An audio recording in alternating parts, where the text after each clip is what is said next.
Жер бетинде жакшы да бар, жаман бар. Алымдарда пайда алчу амал бар. Ислам динин терең билген инсандар, мына биздин сыймыктанчу адамдар. Булар деген сөзүн окуп Аллахтын, алдын алап тиштелүүчү бармактын, канча оор эмгек талап кылса да, даамы таттуу сүттөн чыккан каймактын. Мына ушулар жакшы жака үндөгөн, ойлоп сүйлөп себеби жок күлбөгөн. Ошентсе да биздин айрым адамдар анча-мынча кеп кылышты дүрбөлөң. Акылсызы баланчасы туура деп, түшүнгөнү айтты ушак кууба деп, андан дагы кыжырыңды келтирген. Куудул чыкты чөлдөгөнү сууда деп. Алымдарды куудул туурай баштады, көрүүчүлөр кой деп ооз ачпады. Күтүлбөгөн белек болду шайтанга, Куранда жок сөздү айтып жатканы. Кудай тыйган арамды да адал деп, күлкү үчүн ооздан чыкты жаман кеп.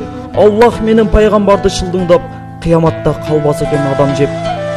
Тамаша деп айтпаганды айттырдың, өзүңдү өзүң билбейм кайда жаткырдың. Жараткандын сөзү турса чыркырап, көрүүчүлөр неге күлүп каткырдың? Билем баары, мусулмандын балдары тарбияны алган экен кайдагы. Пайгамбардын сөзү жатса тепселип, кол чабышып күлүп баары жайдары. Андан көрө мына мени мыскылда, жазы болот эрте келген кыштында. Жер бетинде мисал кылчу нерсе көп, жалынамын алымдарга кыпчылба. Кане эме чындыкты баары көрсекен, илимдүүнүн айтканына көнсекен. Жүзгө чыгып куудул жылдыз бардыгы, алымдыктын даамын татып өлсекен. Курандагы ар бир сөздөр бактыбыз, аны окуп түшүндүрөт жакшыбыз. Мунун сырын чечмелеген алымдар, бейиште да болот экен башчыбыз.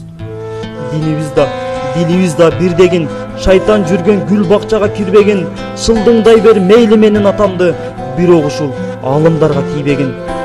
Топтой кылып тепсең дагы мени теп, суранамын алымдарга тийбегин.